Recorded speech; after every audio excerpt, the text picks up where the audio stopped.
Salut à tous, c'est Linko. Alors, comme tu te rappelles, il y a un mois, j'avais commencé à installer mes Messor Capitatus dans un magnifique nouveau nid de chez Handstore. Et regarde ici, les mémères ont commencé à creuser. C'est génial, des observations magnifiques qui commencent. Alors, nous sommes à un bon mois environ. Voilà l'état du nid il y a une quinzaine de jours. Alors, tous les ouvrières sont venues à la superficie du nid, mais personne ne s'est mis à creuser.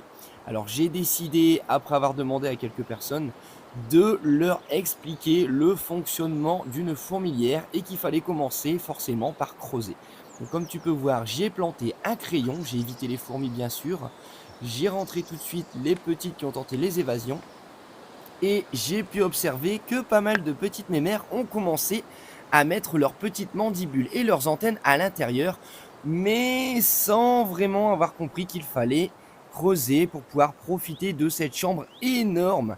Alors en tout cas, énormément de fourmis se sont installées sur la superficie, comme je te disais, et il y a maintenant une semaine environ, regarde ici, j'ai quasiment la totalité du couvain, la quasiment totalité aussi des ouvrières et Madame Lagine qui est bien à l'intérieur. Donc l'ancien nid, ça y est, il est fermé, close. Regarde ici, on peut voir qu'elles ont creusé un tout petit peu plus. On voit une petite cavité juste en dessous. 1 centimètre plus loin, on va dire, en 7-8 jours. Donc c'est vraiment très peu, on va dire. L'ancien nid, on va y jeter un petit coup d'œil et après on va aller regarder l'ADC. C'est le bordel, je te raconte pas. Alors voilà ce nid, ça y est, un gros pincement au cœur, c'est mon tout premier nid, ma toute première espèce, les Messor Capitatus, qui quittent leur tout premier environnement. Alors franchement, rien à redire sur ce modèle, je vais le réutiliser, ça c'est sûr. Je pense pour mes Opistopsis qui ont déjà 2 nids comme ça, donc ça fera un petit truc un peu classe.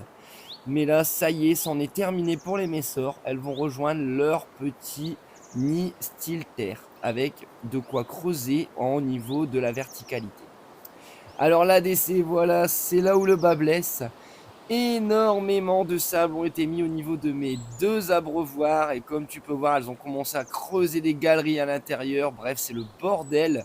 Le taux d'humidité a explosé et elles en ont mis partout. Voilà, bref, elles vivent là-dedans. Et ça, bah, c'est pas ce que j'ai envie de voir. Donc j'ai décidé de tout retirer. Alors tout retirer, je parle du matériel. Là, j'ai retiré le sable au fond. Et regarde, j'ai pris le parti pris de mettre un petit morceau de plexiglas, pardon, afin de leur faire une petite estrade pour mettre tout ce qui est hydratation. Alors bien sûr, elles pourront quand même remonter du sable, hein, mais je pense qu'elles galéreront un peu et j'espère que ça leur passera l'idée. On verra ça juste dans quelques minutes, tu verras comment ça a évolué. Alors là, j'ai eu plein de petits morceaux durs de sable, j'ai tout reconcassé, toutes les fourmis s'en sont sorties, ne vous inquiétez pas. Voilà, tout a été clean. Ici, de quoi mettre le manger ou le liquide sucré. Le distributeur de graines a été rempli une nouvelle fois. J'ai remis au fond leurs fameuses petites gamelles qu'elles ont depuis leur naissance pour mettre leurs déchets. Et ouais, ici, le tri sélectif, ça se fait aussi chez nos fourmis. Bref, tout se repasse bien. Et au niveau de la superficie qui est un peu surélevée, regarde ici. Alors mesdames se sont jetées sur l'abreuvoir pour se réhydrater. Et pour l'instant, bah, j'ai pas encore de bordel. Donc ça fait plutôt plaisir. Donc là, on va jeter un coup d'œil au niveau des 2 nids. On va voir ce qui s'y est passé une semaine, 15 jours après. Voilà, nous y revoilà. Là, nous sommes début juin. Donc comme tu peux voir, elles ont encore pris un petit peu de sable pour le mettre par-ci par-là, mais rien n'est remonté au niveau des abreuvoirs. Là, j'ai rien touché depuis 15 jours. La déchetterie s'est re-remplie, alors avec des cadavres, avec des restes de blattes et surtout des restes de petits sables qu'elles ont commencé à creuser. On va aller voir ça tout de suite. Alors ce qui est pas mal avec ce nid aussi, c'est qu'on peut bien l'éclairer et je vais pouvoir commencer à faire quelques petites macros. Ça fait plaisir de voir nos petites fourmis de profil. Regarde cette jean, je l'avais moi personnellement jamais vue de profil quasiment. Elle était toujours dans le nid qui était posé, donc franchement je la voyais jamais. Et là on va pouvoir vraiment admirer, regarde ce thorax énorme, franchement. Elle est magnifique, cette petite tête, les belles antennes et on peut voir un couvain vraiment généreux cette année. Franchement, c'est une belle réussite cette installation de chez Handstore. Et voilà ce que tout le monde attendait. Alors ici, on peut voir une petite réserve de graines qui a commencé. Alors pour info, la base à gauche, c'est celle que j'ai pas hydratée. Donc celle-ci, elle va être sèche. Je pense qu'elles vont y mettre leurs graines et d'ailleurs, c'est ce qu'elles ont commencé à faire. On peut voir qu'elles ont cradossé un petit peu la vitre à gauche avec leurs petites sécrétions antifongiques, on va dire.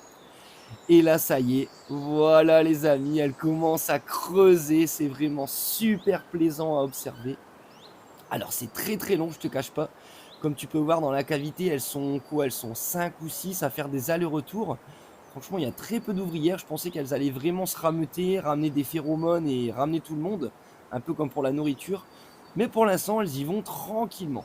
Donc franchement, c'est génial. Là, elles ont vraiment pris un peu de... Ça devient vraiment horizontal. Est-ce qu'elles vont créer une petite cavité? Est-ce qu'elles vont avancer tranquillement? Ça, on le verra dans le futur, mais c'est vraiment plaisant de voir ça. Alors, dis-moi ce que t'en penses. Enfin, des images où on va pouvoir voir nos petites fourmis creuser. J'espère t'en reparler très rapidement. Là, on va regarder à l'heure actuelle en vue éloignée. Voilà ce que ça nous donne. Donc, j'ai envie de te dire, on se revoit d'ici 15 jours, un mois pour voir ce que ça donne. Et j'espère vraiment avoir une belle fourmilière. D'ici là, les coupeuses de feuilles, on va en reparler bientôt. On va faire le suivi, le suivi du mois, pardon. Et on va reparler de toutes les espèces. Merci à toi et faites que ça dure.